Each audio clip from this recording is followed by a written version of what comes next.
재밌는 짤 시간입니다. 지금 이제 낯익은 얼굴들이 있죠.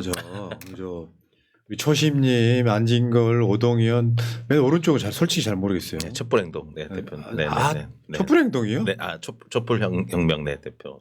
제가 촛불행동이 모를 리가 없잖아요. 네, 촛불행동. 내가 원영이었는데. 네, 네, 네. 자, 저거 무슨 고발하신 거예요? 지금 작년 2024년 1월 달이랑 작년 11월 7일, 11월 18일 3회 걸쳐가지고 그 윤석열, 김건희의 그 당무 개입 관련된 공선법 위반, 경선하고 당무 개입 관련된 공선법 위반, 정당법 위반, 그리고 그 불법 선거운동 사무소, 그 예화랑 건물하고 또 건진법사 관련된 양재동 사무실, 그 관련된 네, 불법 선거 사무실이랑 또 그 김영선 공천 관련된 정치자금법 위반, 뭐 쭉 세 번에 걸쳐가지고 고발을 했었는데. 네. 이제서야 불렀습니다. 그러니까 네. 사실은 저 정도 사건이면 네. 검찰이 인지수사해야 되는 그렇죠. 게 맞아. 네. 근데 고소고발을 해도 가만히 있다가 네. 네. 정권이 바뀔 시기가 되니까 자 이제 왜 고발했는지 한번 들어볼게요. 이지를 하고 있는 거예요. 3월 달에 경찰청에서 먼저 고발인 조사 받았거든요. 네. 제가 네. 경찰에서 수사를 신속하게 진행을 하니까 검찰에서 갑자기 좀 속도를 내는 거예요. 경찰이 먼저 이렇게 진행할 것 같으니까. 가만히 있어봐. 댓글창 빵 터졌네. 제이스 쿠키님 말이 너무 없으시고 과묵한 안진걸 소장. 잘못 알고 도대체 뭘 보신 거지? 아니 내가 봤을 때 이거 매기는 거죠. 농담하신 것 같아요. 감사합니다. 우리 근데 저 안진걸 배우님한테 저기 왜 가셨대 지금? 배우니까. 배우니까. 셀럽으로서 가져야죠. 네. 재밌다고 하는 이야기예요. 시민운동의 전설 안진걸을 존경합니다. 자 다음 여기 보면은 이제 파기환송되니까 지금 압수수색하고 추가 기소하고 막 한 것들 있잖아요. 심우정이가 다시 덮을까 하고 지금 분위기가 바뀌었다라고 생각을 한다는 거야. 얘들 착각하고 있다니까. 예를 들어서 대선 국면에서 중도가 많고 무당층이 많으면 저게 먹혀요. 근데 한 4개월 동안 내란범 잡느라고 엄청 힘들었잖아요. 그러니까 얘네들은 지금 시장이 좁아.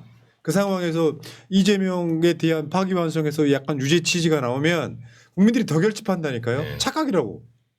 우리가 열받는 건 그런 거예요. 언론들이 마치 이재명 큰일 난 것처럼 설레발 치는 게 더 열받더라고.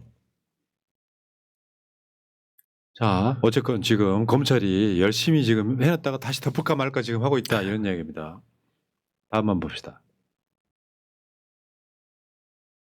여기 이런 거야. 나는 이제 보수 언론들 중에서 중앙일보 만평을 항상 봐요. 너무나 기회주의여서 그냥 비웃어주려고 보긴 보는데 이재명 대표 발목에 선거법 유죄 취지 파기환송 이제 이게 족쇄를 하나 달았다 이런 얘기인데 그나마 박용석은 이재명 대표를 심하게까지는 않아요. 그래도 이제 1등 하고 있다는 상징으로 토끼타를.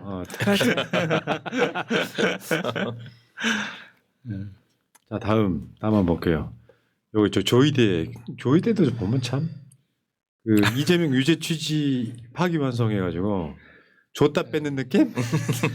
예, 그 외모 갖고 좀 이야기하기 그렇지만 제가 어렸을 때 성당을 열심히 다녔는데 성당 선배 중에 이름이 사과인 형이 있었어요.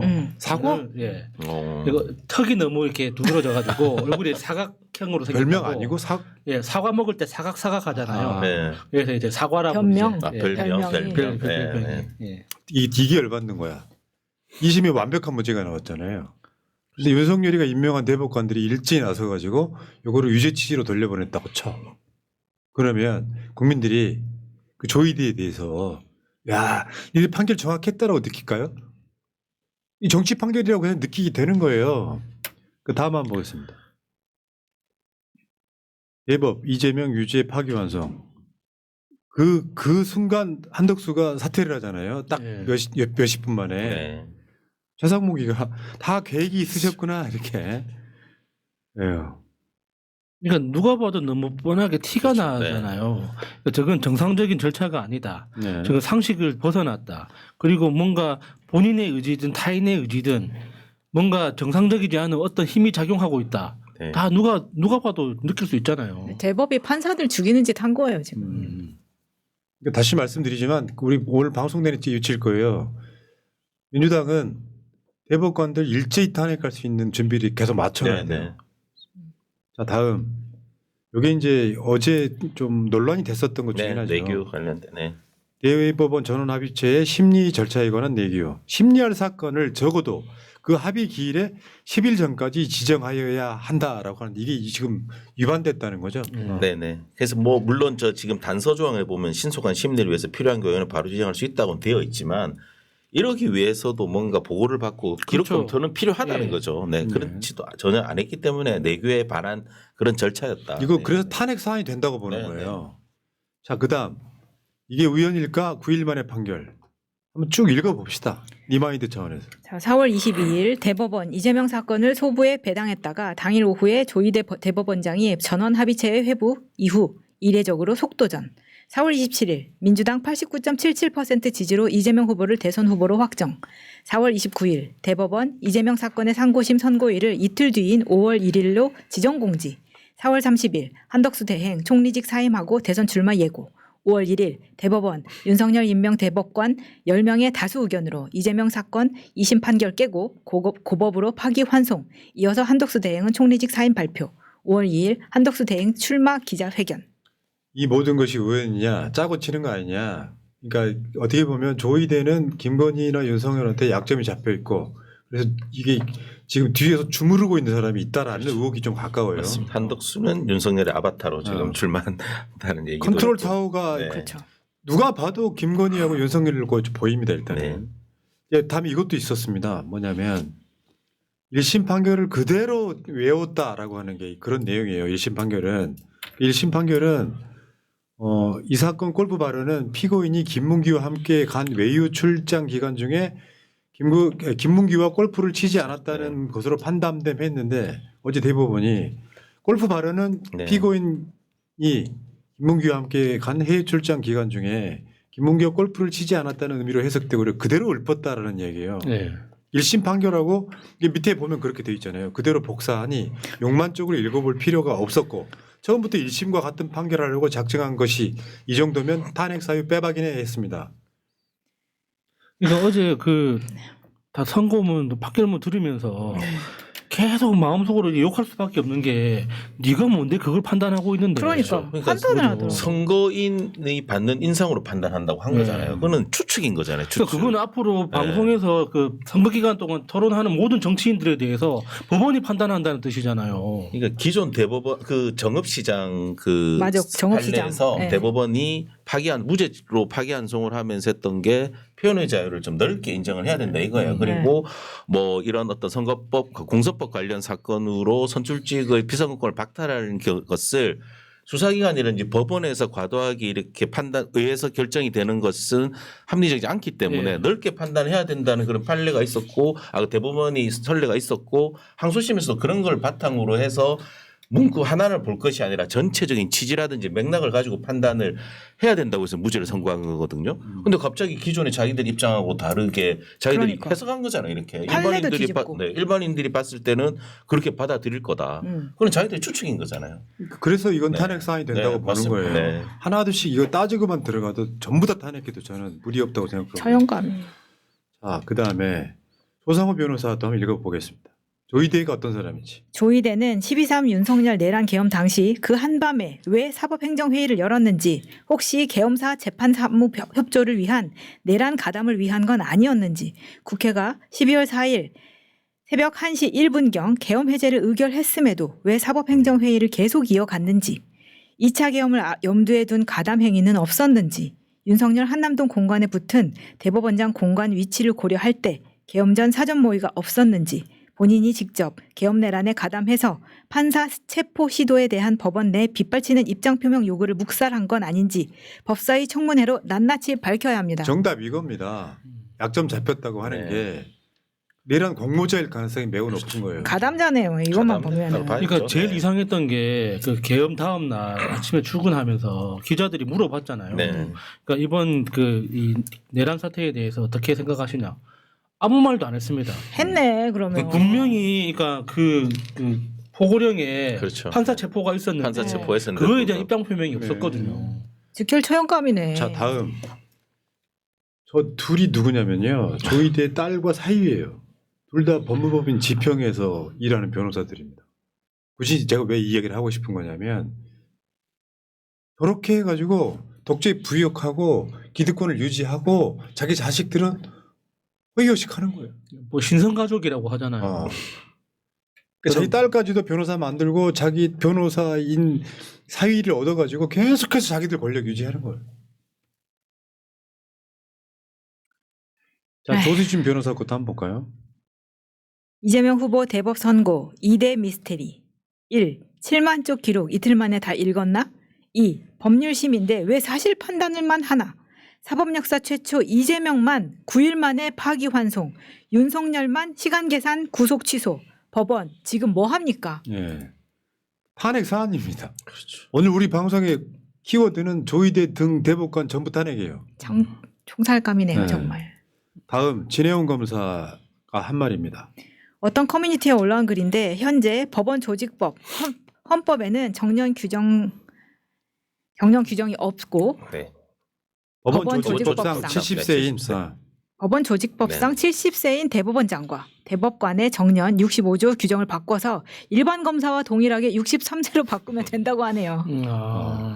불가능할 건 사실 없죠. 법을 만들기 시작하면. 그렇죠. 쟤네들 식으로 우리도 만들어서 그렇죠. 빨리 쳐내야죠. 근데 저거는 좀 약간 무리할 수 있는 거는 저렇게 해서 지금 보니까 69년생 대법관도 있고요. 조희대는 한참 높아요. 네, 네. 네. 조희대는 70이 넘었지 아마. 57년생. 그렇죠. 네. 대법관을 한번 했다가 다시 네. 이번에 대법원장을 또 하는. 그런데 조금 막 법을 저렇게 만들면 강제 퇴직한다 이런 이야기예요. 그 취지는. 네. 그러니까 어제 굉장히 많은 안들이 지금 올라오고 있더라고요. 그 다음 거 한번 볼까요? 자, 카운터스입니다. 헌재 헌법재판소와 대법원의 차이. 헌법재판소 문영배 소장은 25분 동안 설득했습니다. 왜 내란이 잘못인지 쉬운 언어로 이야기했고 무려 4개월이나 수기를 했습니다. 대법원 조희대 대법원장은 25분 일방적 주장을 늘어놓았고 단 9일만 수기했습니다.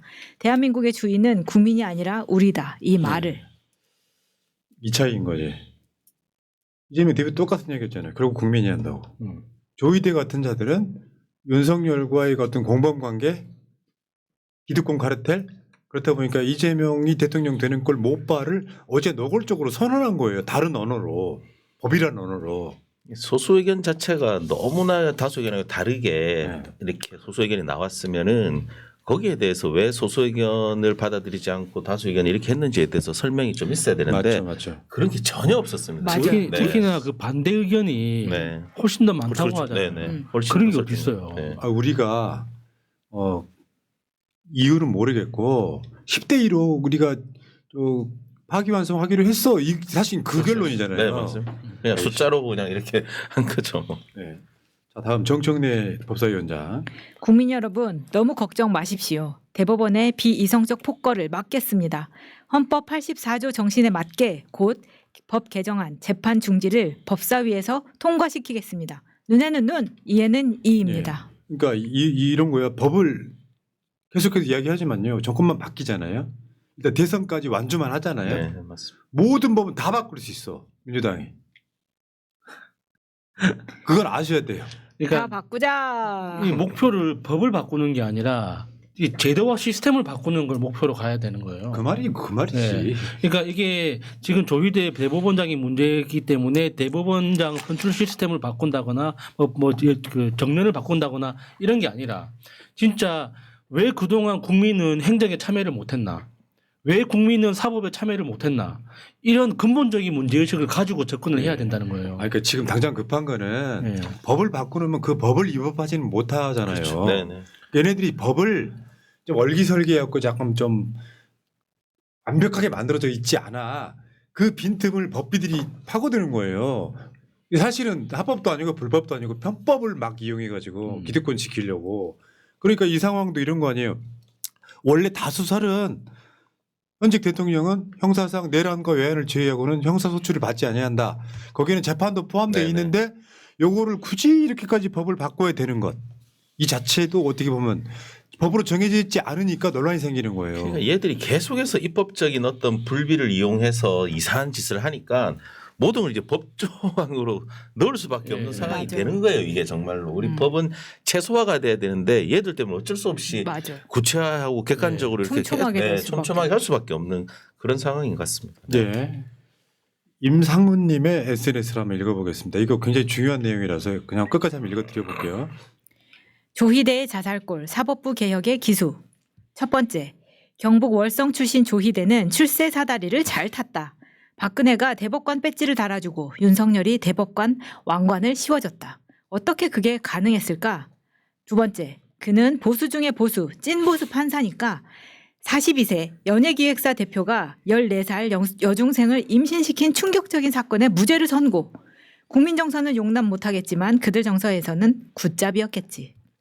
셋째, 은혜도 갚을 줄 안다. 자신을 임명해준 박근혜와 최순실의 국정농단에 뇌물죄와 강요죄가 성립되지 않는다는 소수 의견을 내며 충성심을 보여줬다.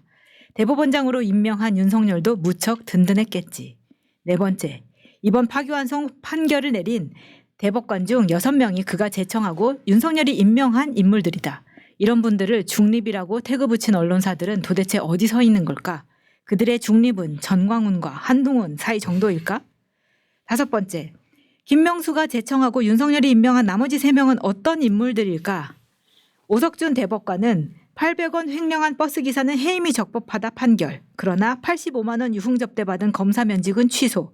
금액의 차이가 아니라 계급의 차이가 보인다.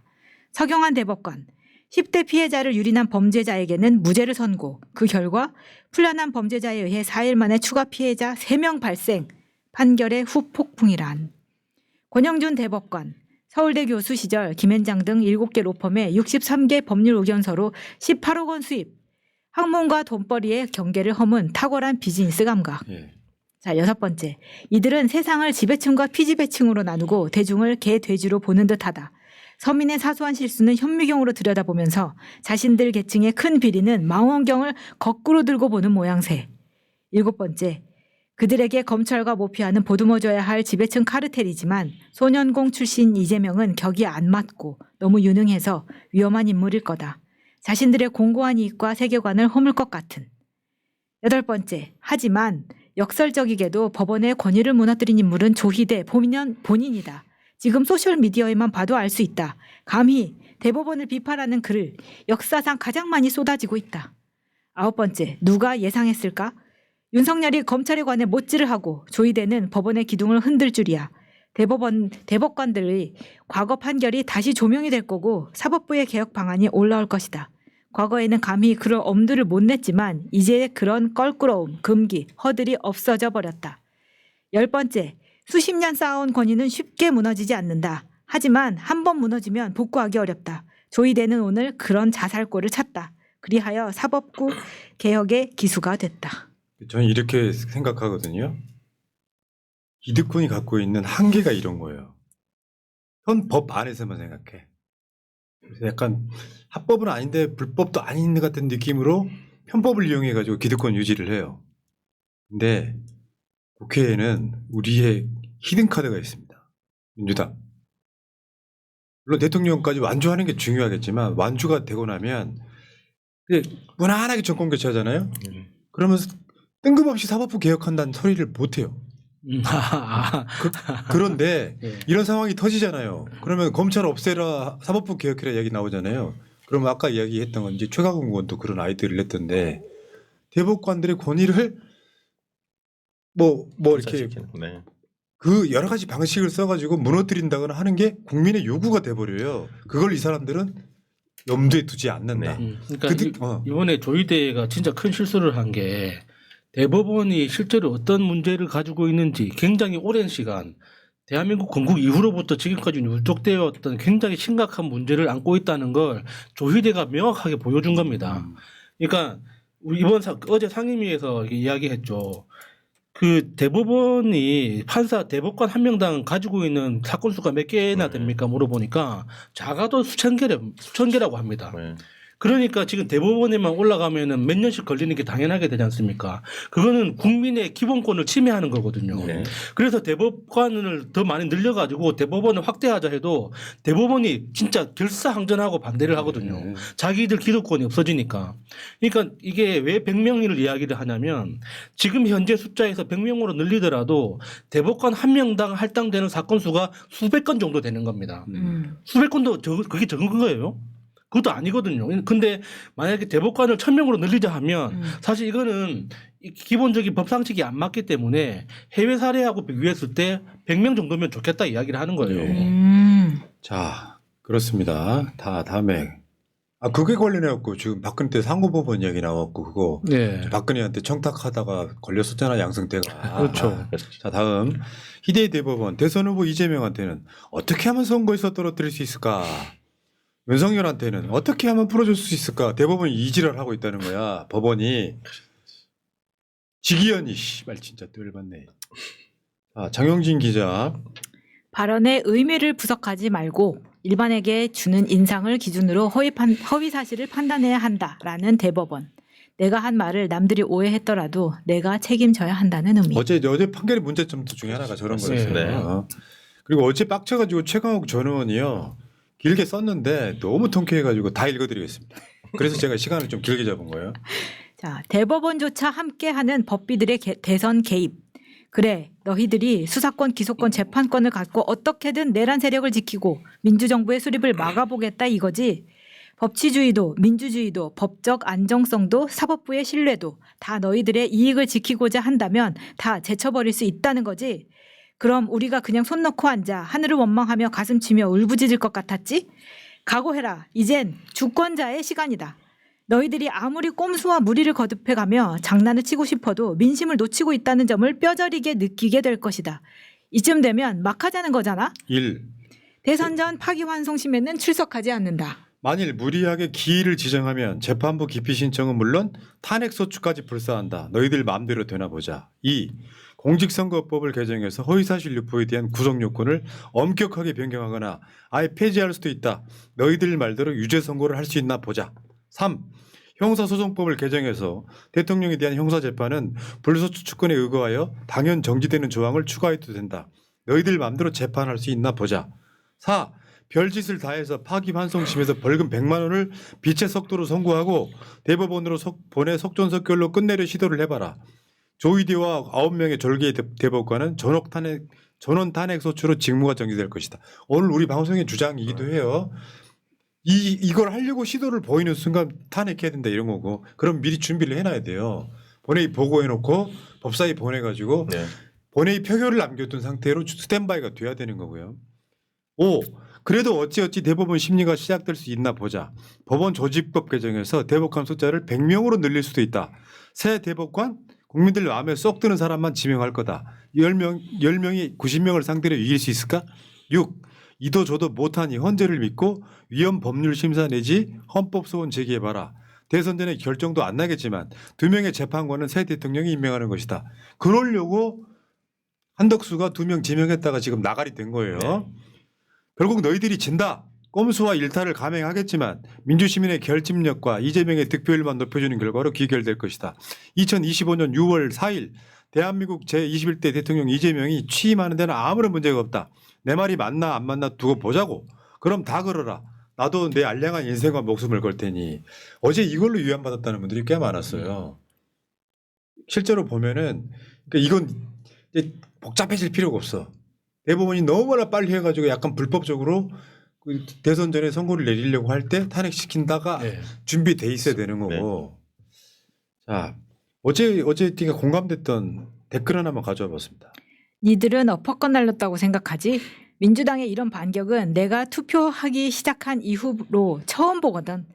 난 김대중도 답답해 죽겠다고 생각했었는데 난 이런 민주당 전투력 처음 봄. 민주당 탄력받은 거 니들은 잘 모르겠지? 잘 가. 안녕. 네, 원래 그런 거예요. 작용과 반작용 원리라니까요. 잠자는 사자를 건드려놨어. 어제 전까지는 네. 민주당이 선거 전략을 리스크를 줄이는 방향으로 조심스럽게 갔다. 그것도 부자 몸살이 나고 그렇죠. 조심하고 있었죠. 그 나쁜 의미가 아니라 네. 실제로 그럴 수밖에 네, 네. 없고 50%가 넘어가니까. 그런데 어제부로 민주당의 입장이 완전 바뀐 거예요. 수세적인 상황에서 공세적인 상황으로 바뀐 겁니다. 또 다른 글도 있었어요. 뇌에 우동사리가 든 게 아니라면 어떻게 저 대법원 판결을 수긍할 수 있겠나? 이재명 민주당 역풍? 까는 소리 말거라. 오히려 민주당이 대결집 할 수 있다고 본다. 당원만 200만이다 쓰레빠들아.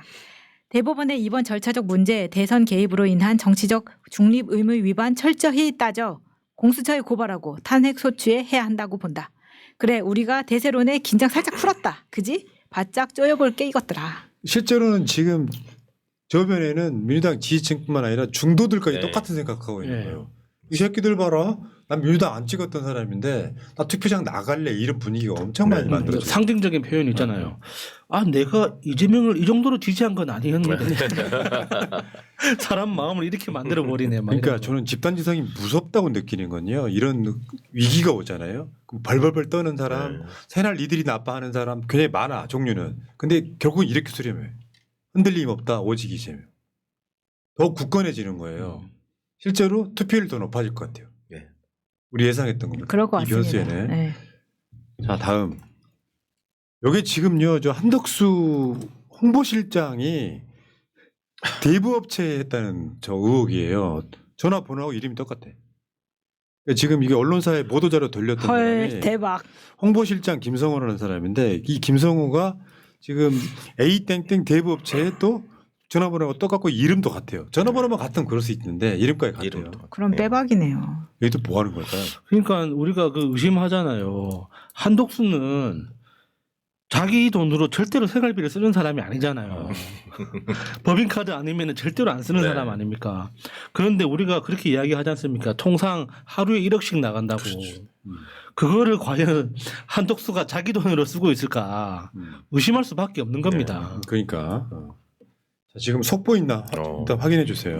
선거법 사건 파기환송심 첫 공판 5월 15일. 5월 15일. 어때요? 너무 빠른가요? 아니면 늦은가요? 정말 빨리 진행. 정말 빠른 거요. 네.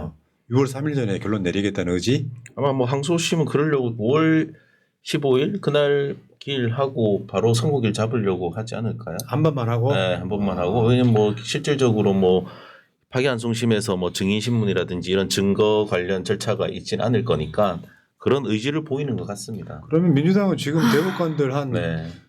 7, 8명 날려야 되겠네. 그래도 5월 15일 잡혔으니까 그나마 다행히 저는 정말 다음 주 연휴 끝나고 바로 잡힐까봐 상당히 걱정을 했는데. 아니 근데 네. 저랑 이제 뭐 다른 케이스지는 하지만 같은 네. 문제잖아요. 근데 저는 훨씬 더 일찍 잡혔는데 이 지금 공판은 20일 이후거든요. 같은 재판부. 네. 네, 중간에 네. 지금 끼어드는 그러네. 만큼 넣었다는 거잖아요. 네, 급하게. 네, 네, 그렇죠. 네. 일단은 최대한 빨리 잡으려고. 15일? 네. 그럼 여기서 지금 단박에 판결을 내리고 그 다음에 요거를 다시 대법으로 가는 거잖아요. 그렇습니다. 그럼 네. 그때 이 판결에 대해서 이재명 후보 측에서 다시 상고를 할 수 있는 거기 그렇죠. 때문에. 네, 네, 네. 근데 그래도 15일이니까 뭐 15일 기일이 출석 안 하면 됩니다. 출석 안 하면 그날 재판 끝 그러니까 모르네요. 한번 연기할 수 있는 한번 거죠. 연기하면 다음 뭐 기일 또 잡겠죠. 근데 지금 이제 그 소위 네. 말하면 이제 쟤들은 출석 안 해도 선고를 내릴 것이다까지 얘기가 나오고 있으니까. 네, 근데 아마 뭐 바로 걸석 재판으로 진행하려면은 그 절차가 있어야 되기 때문에 첫 기일에 출석 안 했다고 해서 바로 그날 걸석 재판 해가지고 재판 마무리하고 선고를 잡지는 않는. 근데 상고 이유서를 내는 기간이 굉장히 좀 많이 보장돼 있잖아요. 네네 20일 20일. 접수 통지서를 받고 나서부터 그러니까 20일. 이 상황에서 지금 네. 제가 봤을 때 민주당은 일단 대법관들 탄핵을 준비해 놓는 네, 것이 네, 네. 지금 현재라도 다음 주라도. 네네네. 자 이재명 대표가 지금 경기 북부 갔을 때 찍힌 사진인데요. 어떻게 마차님을 데려갔죠? 자세히 봐봐요. 잘 보면은 4명이 있는 거예요, 저 사진에. 여기 지금 강유정 대변인이 마차란 소리가 아니고 저 뒤에 마차라고 쓰여 있잖아. 저거 노리고 찍었다고 생각합니다. 네. 야 전략적이야. 자 그리고 여기 지금 이게 예전부터 유명한 짤이었죠. 노무현 대통령이 이재명 선수의 어깨를 주물러 주면서 자 이제 마지막 라운드다 힘냅시다 이렇게 하는. 이 장면 볼 때마다 막 되게 마음이 눈물 나요. 네. 눈물 나는데 왜 매번 마지막인데 끝나지 않아 마지막이. 연장전이 계속 한 판씩 계속 그러니까요. 만들어지는 거죠. 여러분 단언컨대 대통령이 돼도 그때부터 시작이에요 논란은. 여러 가지 개혁에 관련해서 난리가 났을 건데 사실은 좀 편할 수도 있어요. 압도적으로 당선되면 내란 세력 몰락의 과정일 테니까. 다음 뭐냐면요. 이게 뭔지 말씀을 드려야 이해가 하실 건데 어제 이재명 대표가 대선 전에 지금 후보직이 날아갈 수도 있다 이런 이야기에 민주당의 플랜 B라고 나온 게 이거. 플랜 A, 플랜 B, 플랜 C, 플랜 D. 뭐를 다 준비해뒀다고. 우리 제일까지 준비돼 있어. 우리 바꿀 생각이 없고요. 만약에 그런 식으로 날리면은 어떻게 돼야 되냐면 네. 대법원을 부셔버리면 되는 거야. 그러니까 우리의 후보를 바꾸는 게 아니라 대법원 자체가 기능을 못하게 국민들이 들고 일어나야 되는 이야기 하는 거예요. 우리 후보 바꿀 생각 추호도 없다 이런 거예요. 사법부는 지금 내란 네. 세력 카르텔이네요. 그 다른 방식으로 얘기했잖아요. 플랜 B. 어머, 누군지 못 알아보겠어. 그러니까 완전히 새로운 사람인데 새로운데. 그래도 마음에 드네요. 꿈도 꾸지 마라 이런 이야기예요. 네. 지금 그것도 아마 역사적으로 가장 높은 투표율과 득표율로 후보가 된 사람을 어떻게 바꿉니까? 후보를 바꾸는 생각을 할 게 아니라 잘못된 대법원을 끌어내리는 게 맞다. 민주당 의원들이 다 똑같아요. 170명이 지금 굉장히 일사불란하게 움직이고 있거든요. 김병기 의원과 한번 볼게요. 사법 권력이 헌법 질서를 무시하고 입법 행정 권력까지 장악하겠다는 거지. 그래봤자 대통령은 이재명이야. 예, 이런 자신감 필요합니다, 여러분. 이런 자신감 필요해요. 복잡하게 생각하지 마. 대법원이 대선 전에 이재명 대표를 유죄를 주려고 하면 탄핵시키면 돼. 민주당 생각하고 있다고 제가 말씀드렸죠. 쟤들이 저렇게 나오는데 칼로 찌르고 나오는데 우리는 뭐 피하기만 할 수 있겠어요. 이제 총으로 쏴버린다. 그게 맞는 말을 같고요. 자, 어제 조이디한테 별명이 붙였죠. 이게 제일 재밌었습니다. 5월 1일로 끝났어. 도요토미 히데요시. 이때요. 씨. 네, 실제로 도요토미 히데요시가 사람이 너무 작고 자라가지고 음. 별명이 원숭이였다고 하잖아요. 근데 작긴 작더라. 진짜 네. 윤석열에 아. 비하면 네, 반동밖에 안 윤석열이 되는. 네. 그리고 뭐 저기에 저렇게 합성시켜 놔도 전혀 타격감이 없네요. 네. 그냥 일본 자연스러워 사람들이 봐도 좋아할 만한 그런 그림이네요. 자, 이거 한번 보세요. 남영희 위원장이 프로필 사진 바꿔서 지금 올려준 네. 건데 원래 그런 거야. 역사는 작용 반작용이라고. 대표가 위기에 처하니까 굉장히 많은 사람들이 오히려 현장에 나오고 있습니다. 네. 제명아 힘내래이 우리가 있다 아이가 이렇게. 아, 저 상인분 진짜 네. 저렇게 준비하는 게 쉽지 않은데. 그렇죠. 네. 대단하시네요. 감사합니다. 지금 어제 또 이런 피켓도 있었습니다. 이재명 최종 학력은 청와대. 아, 다음 달에는 이제 결판이 날 텐데 5월 15일 이것 때문에 또 많은 분들이 걱정하고 계시네요. 그러니까 서울대 내란학과 나온 것들이 서울대 아니라는 것 하나로 사람을 이런 식으로 지금 막 살인하려고 하는 거 아닙니까? 저는 대통령 선거에서 이재명 대표가 대통령이 되는 건 믿어 의심치 않습니다. 막관 해서가 아니라 네. 우리의 시스템, 민주시민, 집단지성, 유능한 민주당을 믿기 때문에 그래요. 절대 호락호락 당하지는 않을 것이다. 우리도 방법이 있다. 그걸 믿고 가시는 게 중요해요. 그러니까 지지층이 출렁한 건 맞지만 그 출렁함이 불안감의 시작이지만 결국 더 공고하게 이재명 후보를 대통령으로 만드는 힘이 될 것이다. 이렇게 보는 거기 때문에 우리 스스로를 믿으셔야 돼요. 그리고 여기서 근물은 뭐냐면은 같은 지지층끼리 막 공격하고 하는 거 있잖아요. 네. 어제 보니까 뭐 저를 포함해가지고 소위 말하면 유튜브에 조금 이렇게 뭐 약간 존재감 조금 있는 사람들 공격을 엄청 하시던데 그게 무슨 의미가 있어요? 다시 이야기하지 마. 빤스 버튼 사람이 잘못한 거지. 예측 못한 사람이 무슨 죄가 있습니까? 아까 제가 말씀드렸죠. 생중계되고 있어 지금. 네. 생중계되고 있는데 이 새끼가 칼을 뺐네. 야 저건 못 찔러. 한테 찔러버렸단 말이에요. 그러니까 그 비유보다 빤스 비유가 더 낫지 않습니까? 더러워서 그래. 그거는 그 사람이 찌른 뒤에 평가할 수 있는 거예요. 예. 자 그리고 다시 말씀드리지만 대법원이 저렇게 하리라는 걸 미리 예상하고 선제적으로 탄핵하는 건 불가능합니다. 그렇죠. 행위가 일어난 뒤에 하는 거기 때문에 그 갑과 을의 차이인데 여러분들이 한 달만 기다리시면 우리가 갑이 돼요. 할 수 있는 모든 계획 다 하시면 됩니다. 힘내시기 바라겠습니다. 그래서 민주당의 빅픽처 큰 그림은 윤종군 의원과 함께 들어보고요. 오동희 변호사는 가서 술 드시고 계세요. 네. 자, 정신 바짝 차려야 재밌는 될것 정치 시사를 일단 맞추고 네. 민주당 이야기 잠시 후에 들어볼게요.